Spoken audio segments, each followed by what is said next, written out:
আজি আমাৰ নৱনিৰ্বাচিত বিধায়কসকল আৰু আমাৰ প্ৰাক্তন বিধায়কসকলৰ মাজত এখন মত বিনিময় অনুষ্ঠান আমি আয়োজন কৰিছোঁ, য'ত পৰৱৰ্তী দিনত সমগ্ৰ অসমৰ বিষয়বোৰ কেনেদৰে আমি উপস্থাপন কৰিব পাৰোঁ, যোৱা কেইটা বিধানসভা অধিৱেশনত কি বিষয়ৰ ওপৰত চৰকাৰে কিছুমান প্ৰতিশ্ৰুতি দিছিল, সেইখিনি প্ৰতিশ্ৰুতিৰ ওপৰত কিমান চৰকাৰে আৰু কৰিবলগীয়া কামখিনি আছে, সেই সন্দৰ্ভত যে আমাৰ নৱনিৰ্বাচিত বিধায়কখিনিক তাৰ ওপৰত মাত মাতে।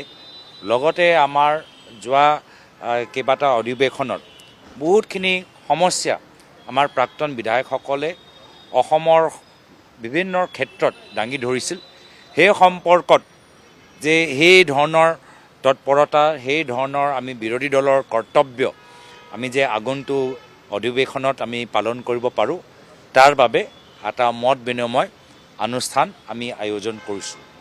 কিয়নো বৰ্তমান বিজেপি চৰকাৰ হিমন্ত বিশ্ব শৰ্মা ডাঙৰীয়া ভাবে যে কংগ্ৰেছ দল এতিয়া বহি গ'ল বা কংগ্ৰেছ দল নিমাত হৈ গ'ল যেন ভাবে।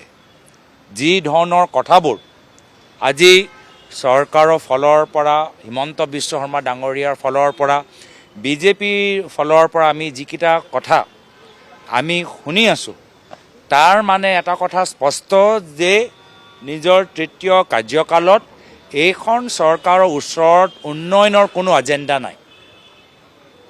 আজি তেওঁলোকে নৱনিৰ্বাচিত হ'ল, অসমৰ ৰাইজক জনাব লাগে যে কেনেদৰে অসমৰ জ্বলন্ত সমস্যাবোৰ সমাধান কৰিব। আজি অসমৰ ড্ৰপ আউট ৰেট চাওক, ল'ৰা ছোৱালী স্কুল এৰিবলগীয়া হৈছে। অসমৰ আজি মহিলা নিৰাপত্তাৰ কথাবোৰ চাওক, মহিলাবোৰে আজি তেওঁলোকে আৰক্ষীৰ ওচৰত গ'লে ন্যায় তেওঁলোকে নাপায়। আজি চিকিৎসাৰ ক্ষেত্ৰত চাওক কিমান সমস্যা আছে। হিমন্ত বিশ্ব শৰ্মা ডাঙৰীয়া গুৱাহাটী কৃত্ৰিম বানপানীৰ সময়ত নিমাত আছিল। এতিয়া যে তেওঁলোকে এটা সুযোগ পাইছে, কি কৰিব তাৰ ওপৰত তেওঁলোকে মাত মাতা নাই। মাত্ৰ কংগ্ৰেছ দলক সমালোচনা কৰি আমাক ৰাজনৈতিকভাৱে দুৰ্বল কৰিবলৈ বিচাৰে। হিমন্ত বিশ্ব শৰ্মা ডাঙৰীয়াক আৰু বিজেপি দলক মই আহ্বান জনাওঁ যে অসমৰ ৰাইজক আপোনালোকক কাম কৰিবলৈ তৃতীয়বাৰ এটা সুযোগ দিছে, সেইখিনি কথাৰ ওপৰত জোৰ দিয়ক।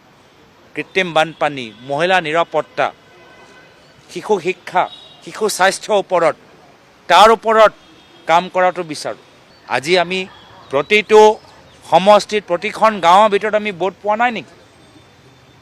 প্ৰতিটো বুথত আমি ভোট পাইছোঁ।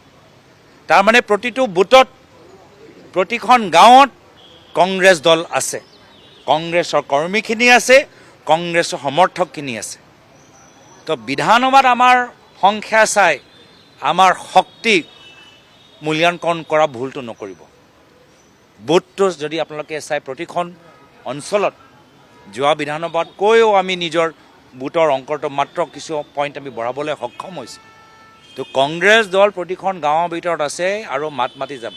হয়, যোৱা কেইটা মাহত যেনেদৰে মাত মাতিব লাগে তাৰ বাবে নকৰাৰ বাবে ৰাইজে আজি সম্পূৰ্ণ সুযোগ আমি দিয়া নাই। কিন্তু ইয়াৰ মানে নহয় যে পৰৱৰ্তী সময়ত নিদিয়ে। যদি আমি কামখিনি কৰি যাওঁ, ৰাইজৰ আশাৰ দৰে কামখিনি কৰি যাওঁ, ৰাইজৰ আশাৰ দৰে জনসম্পৰ্কৰ সৃষ্টি কৰোঁ, ৰাইজে পুনৰ আমাক শক্তি প্ৰদান কৰা সম্পূৰ্ণ সুযোগ আছে। লগতে এই ক্ষেত্ৰত মই ক'বলৈ বিচাৰোঁ যে আজি আমি আত্মমন্থন কৰি আছোঁ। আমি চাই আছোঁ যে আমি বিৰোধী দলসকল আমি কোনকেইটা কাম ভালদৰে কৰিলোঁ, কোনকেইটা কামত আৰু নিজকে ভাল কৰাটো উচিত হ'লেহেঁতেন। আৰু এই গোটেইখিনি কথা আমি ফোনৰ যোগেদি ইজনৰ লগত কথাখিনি পাতি, আমাৰ নিজৰ দলৰ ভিতৰত কি কথা হৈছে, বেলেগ দলৰ লগত কি কথা হৈছে, আমি এনেদৰে আমি নিজৰ এনালিচিছ কৰি আছোঁ যে যোৱা কেইটা মাহৰ ভিতৰত বিৰোধী ঐক্য মঞ্চে ক'ত কামখিনি ভালকৈ কৰিবলৈ সক্ষম হ'ল, ৰাইজৰ আশাৰ দৰে কামখিনি কৰিলে, ক'ত আমি কামখিনি আৰু ভালদৰে কৰিব পাৰোঁ।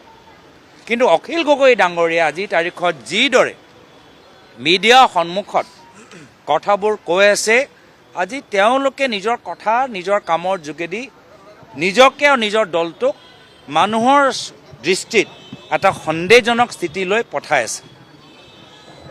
আজিৰ তাৰিখত আমি চাই আছোঁ যে এইখিনি কৰিলে আমাৰ ভাল হ'লেহেঁতেন, এইখিনি আৰু কেনেকৈ ভাল কৰিব পাৰিলোহেঁতেন, আমি কথাখিনি পাতি আছোঁ, আলোচনা চলি আছে। কিন্তু তেওঁলোকৰ ব্যৱহাৰ বা তেওঁলোকৰ স্থিতি চালে যেন লাগে যে তেওঁ পাহৰি গৈছে যে ঢিঙত কংগ্ৰেছৰ ভোটটো ট্ৰান্সফাৰ হোৱাৰ কাৰণে ঢিঙত আজি তেওঁলোকৰ দলৰ বিধায়ক আছে, নহ'লে ঢিঙৰ পঞ্চায়ত নিৰ্বাচনৰ ফলাফল চালেই আমি গম পাই যাওঁ। শিৱসাগৰত কংগ্ৰেছৰ ভোট পোৱাৰ কাৰণে আজি তেওঁলোকে আজি এটা সুযোগ পাইছে, নহ'লে আকৌ পঞ্চায়তৰ নিৰ্বাচন চালেই আমি গম পাই যাওঁ যে তেওঁলোকৰ বাস্তৱ স্থিতি ক'ত। তো সেইকাৰণে এই ক্ষেত্ৰত সকলোৱে এটা সীমা ভিতৰত আত্মমন্থন আৰু এটা পৰিৱেশ ভিতৰত আলোচনা কৰাটো প্ৰয়োজন। কিন্তু মই ভাবিছোঁ যে তেওঁলোকে অখিল গগৈ ডাঙৰীয়া ক'ৰবাত নিজৰ মন বনাই লৈছে। যিখিনি কথা আজি তাৰিখত হিমন্ত বিশ্ব শৰ্মা ডাঙৰীয়া কৈ আছে বা নিৰ্বাচনী প্ৰচাৰৰ সময়ত কৈ আছিল, মই ভাবোঁ অখিল গগৈ ডাঙৰীয়াই ক'ৰবাত তেওঁলোকে নিজৰ ৰাস্তা আগন্তুক দিনত কেনেদৰে আগুৱাই লৈ যাবলৈ বিচাৰে, আগত যাবলৈ বিচাৰে, তেওঁলোকে আগতেই পৰিকল্পিতভাৱে নিৰ্ধাৰিত কৰি ৰাখি থৈছে। ঠিক আছে, আমিও কংগ্ৰেছ দল হিচাপে পৰৱৰ্তী দিনত আমাক কেনেকৈ আগবাঢ়ি যাব লাগে সেইখিনিও লৈ আমি আগবাঢ়ি যাম।